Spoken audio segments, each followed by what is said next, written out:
Aujourd'hui, c'est la troisième partie de ce message. Qui sont ces personnes à qui Jésus dira au dernier jour, retire-toi de moi, je ne t'ai jamais connu.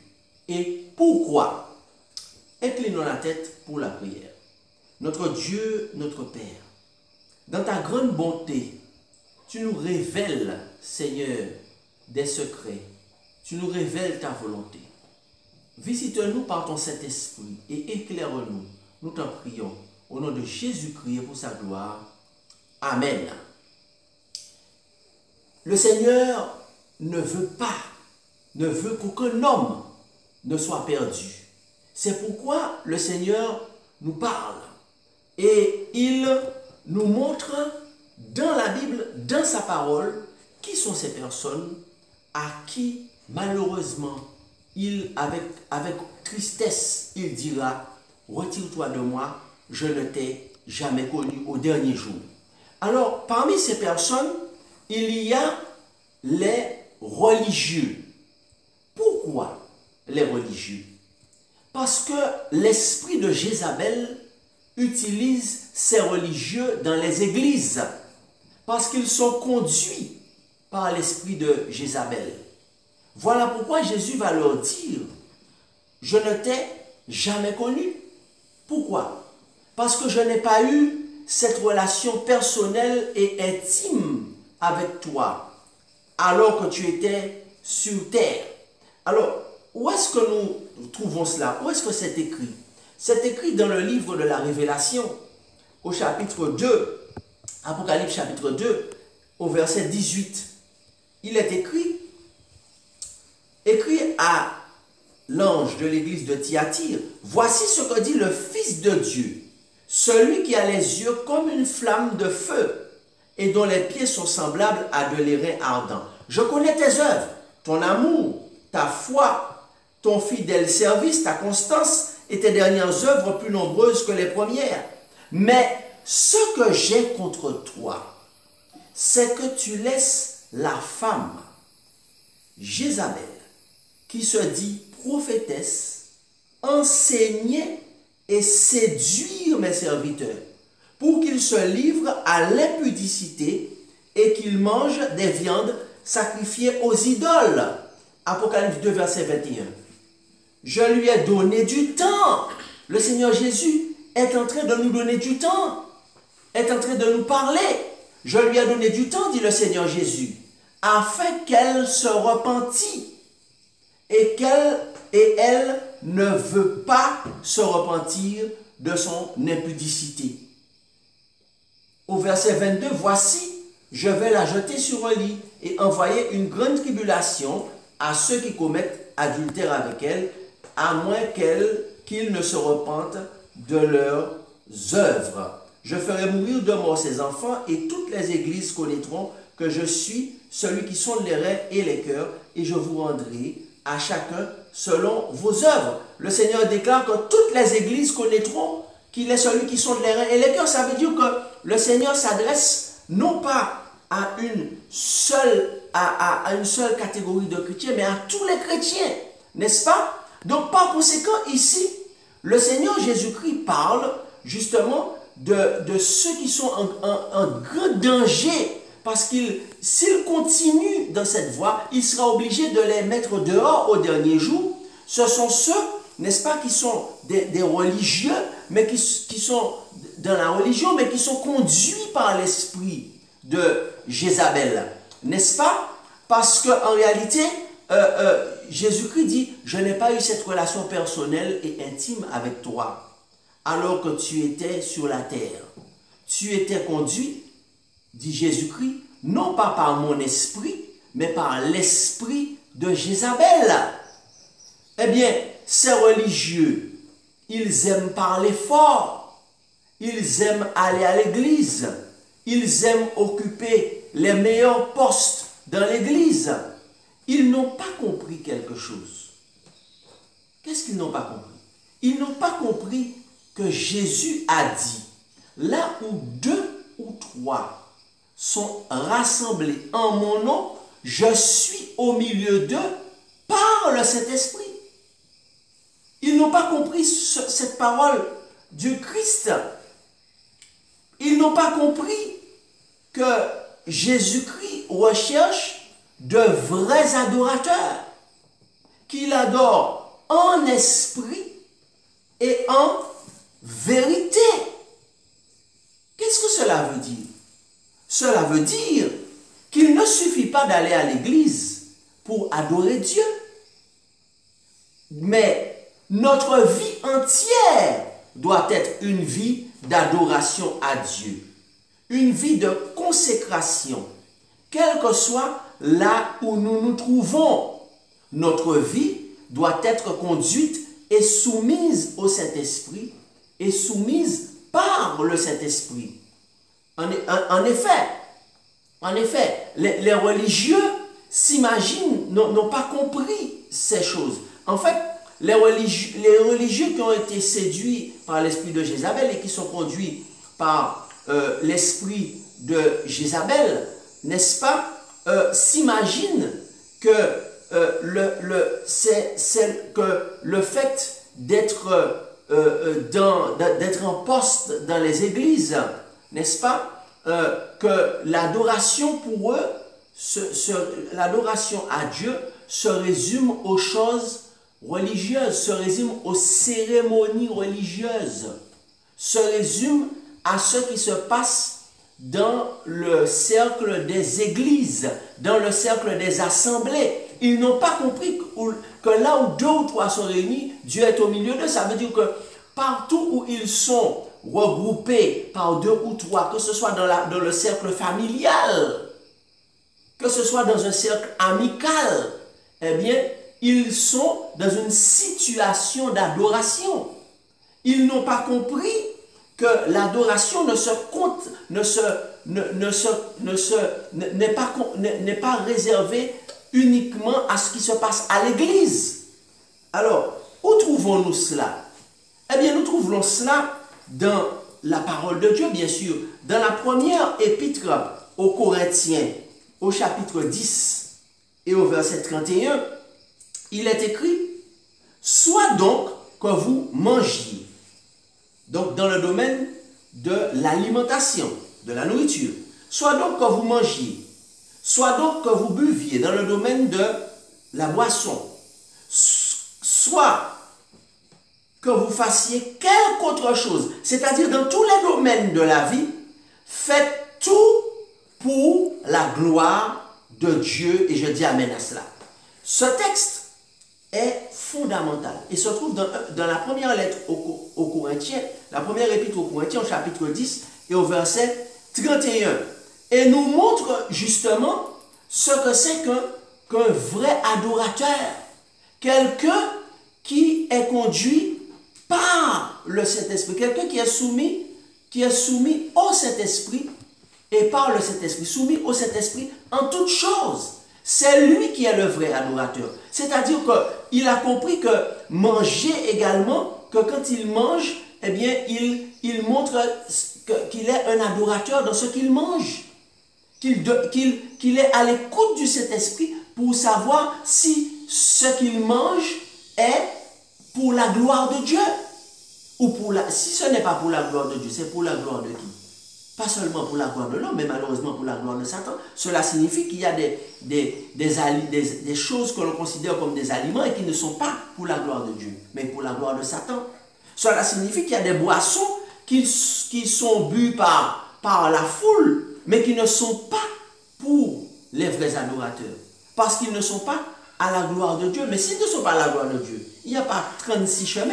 Ils sont à la gloire, ces boissons sont à la gloire de Satan. Donc, quel que soit, et pas seulement la nourriture, il a dit, quelque autre chose, soit donc que vous mangez, que vous buviez, et ce que vous fassiez quelque autre chose. C'est-à-dire dans tous les domaines de la vie, eh bien, nous montrons notre amour supérieur pour Jésus-Christ, pour son Père et pour le Saint-Esprit, n'est-ce pas, en démontrant que nous voulons suivre la volonté de Jésus-Christ par le Saint-Esprit. Et je dis amen à cela. Donc, par conséquent, eh bien, ne soyons pas des religieux. mais soyons plutôt de vrais adorateurs qui adorent Dieu en esprit, c'est-à-dire selon le Saint-Esprit, et en vérité. N'est-ce pas? Parce que nous voyons justement que ceux qui sont religieux et qui suivent ces principes, mais qui ne suivent pas, ne cherchent pas à adorer Dieu dans toutes choses, c'est-à-dire dans la nourriture, dans la boisson, dans tout ce qu'ils font, eh bien Dieu les considère comme des religieux, mais Dieu ne les considère pas comme de vrais adorateurs. D'ailleurs, n'est-ce pas, nous avons le meilleur exemple. Qui est le meilleur exemple qui est venu sur terre? C'est Jésus-Christ, bien sûr. Nous voyons que la foule suivait Jésus. Non pas parce qu'elle considérait Jésus comme un vrai religieux. Pourquoi la foule suivait Jésus? Parce que Jésus dégageait l'amour de Dieu, n'est-ce pas, pour son prochain. Comment? En donnant à manger à ceux qui avaient faim. Non seulement à manger de manière spirituelle, mais à manger physiquement également pour ceux qui étaient en difficulté. Donc par conséquent, le Saint-Esprit que Jésus avait sur lui et qui le conduisait attirait la foule. Maintenant, quelle est la différence avec les religieux? Eh bien, ceux à qui Jésus-Christ va dire au dernier jour, retirez-vous de moi, je ne vous ai jamais connu.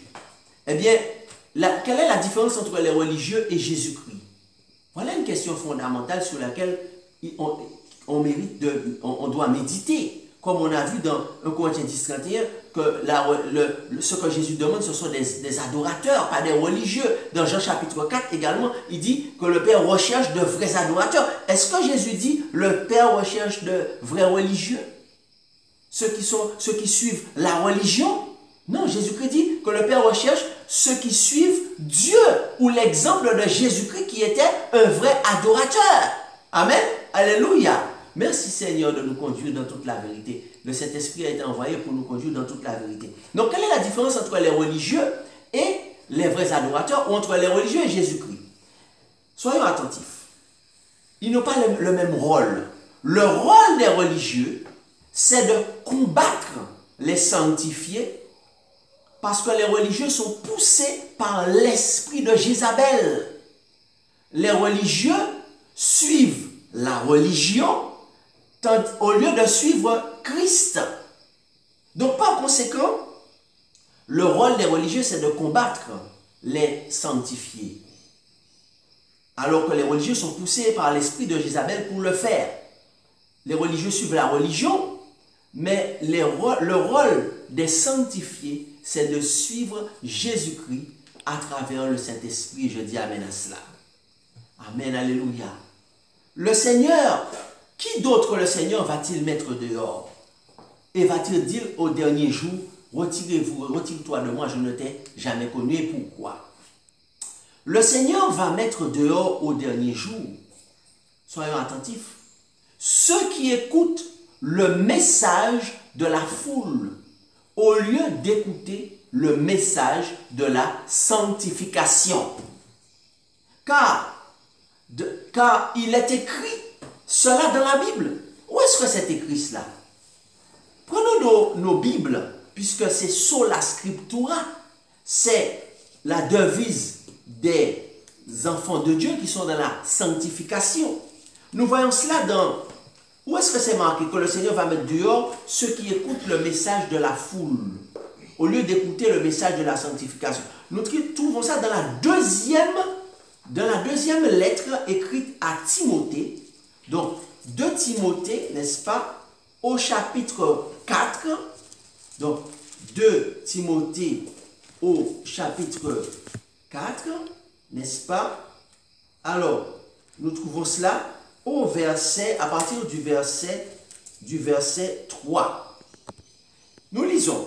Le Seigneur va mettre dehors au dernier jour ceux qui écoutent le message de la foule, au lieu d'écouter le message de la sanctification. Pourquoi?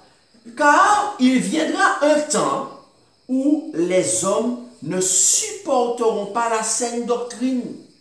Voilà la raison. Car dans les derniers temps, n'est-ce pas, les hommes auront la démangeaison d'entendre des choses agréables. Et ils ne voudront pas écouter la sainte doctrine. N'est-ce pas? À tous ces gens, Jésus va leur dire, je ne t'ai jamais connu. Hélas, hélas. Nous ne pouvons pas dire Amen à cela, parce que Amen veut dire ainsi soit-il. Nous devons dire hélas, dommage. Pourquoi? Car nous lisons la suite du verset, car il viendra un temps où les hommes ne supporteront pas la saine doctrine, mais ayant la démangeaison d'entendre des choses agréables, ils se donneront une foule d'enseignants ou de docteurs selon leurs propres désirs. Ils détourneront l'oreille de la vérité et se tourneront vers les fables. Donc, à ces personnes, Jésus va dire, retire-toi de moi, je ne t'ai jamais connu. Car ces personnes font partie de la foule. Et elles ne sont pas de vrais disciples et sanctifiés de Dieu. D'un côté, il y aura la foule, et d'un côté, il y a les vrais disciples de Dieu qui sont les sanctifiés. N'est-ce pas? C'est à quelle catégorie veux-tu faire partie? Eh bien, moi, je veux faire partie des sanctifiés, les vrais disciples de Jésus-Christ. Et j'espère que toi aussi, et je dis Amen à cela. En réalité, ces personnes qui font partie de la foule recherchent à écouter des messages qui sont agréables à entendre. Ils cherchent qu'est-ce qu'ils cherchent à écouter? Ils cherchent à écouter des messages les messages de la prospérité. Les messages de la prospérité. Ils cherchent à écouter les messages qui consistent à dire que c'est le fait d'observer un jour ou le fait d'être dans la bonne église qui fait de nous le peuple de Dieu. N'est-ce pas? Des messages, ils cherchent à écouter des messages qui disent que nous sommes non sous la loi, mais sous la grâce. Donc, la loi de Dieu a été abolie. Cela veut dire pour eux que je peux faire ce que je veux, car il n'y a plus de loi. Ah bon? Alors que, pour qu'un royaume puisse bien fonctionner, il faut des lois. Un royaume, aucun pays sur terre, aucun pays ne peut bien fonctionner s'il n'y a pas de loi. Mais ces personnes enseignent que nous sommes non sous la grâce, non sous la loi. Donc ça veut dire qu'il n'y a plus de loi. Ce n'est pas ce qu'enseignent les Saintes Écritures. Ces personnes-là, n'est-ce pas, vont entendre « Retire-toi de moi, je ne t'ai jamais connu ». Quel genre de message ces personnes aiment écouter? Alors, ce sont des messages qui consistent à dire « Vous ne serez pas sur la terre lorsque Satan va donner sa marque. » Parce que l'Église sera enlevée. Voilà ce genre de message que ces personnes veulent entendre. N'est-ce pas? Les messages qui disent, vous ne serez pas sur la terre. Lorsque Satan va donner sa marque, l'Église sera enlevée. Alors que Jésus a dit, Jésus-Christ le Seigneur, leur personne a dit, que nul ne sait ni l'heure, ni le jour, ni l'heure ou le jour. Alors, qu'est-ce que cela veut dire? Cela contredit, cette déclaration du Christ contredit ce message qui dit que vous ne serez pas sur la terre lorsque Satan va donner sa marque. Ne vous inquiétez pas de cette affaire de marque de la bête, etc. Parce que vous ne serez pas sur la terre lorsque Satan va donner sa marque. L'Église sera déjà enlevée. La déclaration du Christ contredit cela. Quand Jésus dit « Nul ne sait ni le jour ni l'heure », de quoi parle-t-il? Il parle de la date de ta mort. Jésus a dit que nul ne sait ni le jour ni l'heure où tu vas mourir. Donc par conséquent, tu peux mourir à n'importe quel instant et chaque jour il y a des chrétiens qui meurent. Chaque jour il y a des gens qui meurent. Donc chaque fois que tu meurs, eh bien, qu'est-ce qui va se passer? Jésus a dit, après la mort vient le jugement. Donc par conséquent, tous ceux qui ne sont pas sauvés vont passer en jugement où Dieu va leur montrer leur vie. Et une fois qu'une personne est décédée, c'est fini pour elle. Il n'y aura pas de deuxième chance. C'est soit la résurrection, où tu as la résurrection, si tu as le sceau de Dieu, qui est le Saint-Esprit, qui a été envoyé pour changer notre caractère. Donc par conséquent, eh bien, beaucoup aiment entendre ce genre de message, que l'Église sera enlevée avant de recevoir la marque de Dieu, avant de recevoir la marque, pardon, de la bête. Mais cela est faux, puisque la parole de Dieu nous dit que nul ne sait ni le jour ni l'heure de sa mort. Donc, donc ça veut dire qu'il y aura on va mourir. Il y aura la mort, n'est-ce pas? Il y aura la mort. Donc, la mort, et on ne connaît pas le jour ou l'heure de sa mort. Donc, Jésus a dit dans Matthieu 24, tenez-vous prêts. Il n'a pas dit qu'on sera enlevé et qu'on ne va pas passer par la mort. N'est-ce pas? Il y a certainement un tout petit reste qui sera là lors du retour de Jésus, mais Jésus n'a pas dit qui est ce petit, que c'est l'Église d'aujourd'hui. Jésus a dit, nul ne sait ni le jour ni l'heure. Jésus n'a pas dit de qui il s'agit. Donc ne nous laissons pas tromper, n'est-ce pas? Ainsi, Jésus-Christ a dit que nous devons être prêts pour, nul ne sait ni le jour ni l'heure, parce que nous devons être prêts pour le jour de notre mort. Et cela contredit ce message qui dit que l'Église sera enlevée avant que Satan donne sa marque. Par conséquent, eh bien, nous devons chercher à avoir le sceau de Dieu, parce qu'il n'y aura pas de deuxième chance après la mort. Le sceau de Dieu qui est le Saint-Esprit, qui a été envoyé pour changer notre caractère. Parce que Jésus a dit dans Matthieu 5, 48, soyez donc parfaits comme votre Père Céleste est parfait. Nous devons suivre parfaitement le Saint-Esprit, laisser le Saint-Esprit transformer notre caractère pour tendre vers la perfection, car le rôle du Saint-Esprit, c'est de transformer notre caractère qui a été souillé par Satan dès le commencement. C'est pourquoi David a dit, je suis né dans le péché. Dès notre naissance, nous avons ce gène, cette graine de Satan, à cause du péché d'Adam qui nous colle à la peau. Donc nous ne pouvons pas vivre avec Jésus, avec cette robe souillée par Satan. Notre part, quelle est notre part pour être sauvé? Nous avons une autre part. Notre part à faire dans le salut, c'est d'accepter Jésus-Christ comme Seigneur et Sauveur par le baptême. Jésus, c'est le cadeau que Dieu nous a donné. Mais on peut refuser un cadeau. On peut refuser un cadeau. Donc notre part, c'est d'accepter Jésus comme notre Sauveur par le baptême d'eau, mais aussi de l'accepter comme notre Seigneur par le baptême du Saint-Esprit. Où trouvons-nous cela? Dans Jean chapitre 3 et le verset 7, où il est écrit, n'est-ce pas, Jésus déclare à Nicodème, si quelqu'un ne naît d'eau et d'esprit, il ne peut entrer dans le royaume de Dieu. Et je dis amen à cela. Donc, lorsque nous avons fait notre part, et par cette démarche, c'est-à-dire le baptême d'eau, et ensuite nous cherchons le baptême du Saint-Esprit, après le baptême d'eau, nous cherchons le baptême d'eau, nous allons prier comme les disciples dans la chambre haute pour recevoir cette puissance qui est le Saint-Esprit, qui va nous aider à arriver à la stature parfaite de Christ. Le Saint-Esprit va nous aider à devenir une nouvelle créature, afin d'avoir le caractère de Christ, pour vivre avec lui. N'est-ce pas? Lors de notre mort, Jésus va regarder si nous avons ce caractère pour vivre avec lui, ou si nous avons la marque de la rébellion de Satan, c'est-à-dire un caractère non sanctifié. Donc arrêtons de dire, vous serez au ciel lorsqu'il y aura la marque de la bête. Le Saint-Esprit nous a révélé cela. Et le Saint-Esprit vous dit aujourd'hui, le seul péché qui ne sera pas pardonné, c'est le péché contre le Saint-Esprit. Prions pour vérifier cela. Le Saint-Esprit nous dit aujourd'hui, arrêtons de dire que vous serez au ciel lorsqu'il y aura la marque de la bête. Ce n'est pas biblique. Ce n'est pas biblique. Tu dois plutôt dire, lors de ma mort, est-ce que j'aurai le caractère sanctifié de Christ, qui est le sceau de Dieu?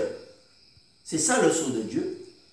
Ou est-ce que j'aurai le caractère non sanctifié, qui est la marque de la bête? Parce que le sceau de Dieu, c'est le caractère sanctifié de Christ, donné par le Saint-Esprit.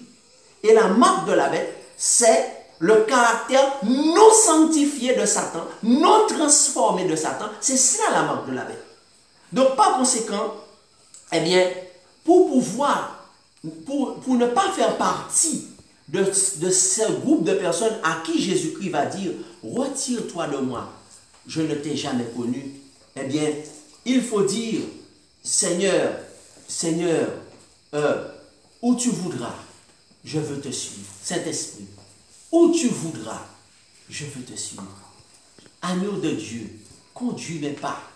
Vivre sans toi, ce n'est pas vivre. Je ne puis être où tu n'es pas, n'est-ce pas?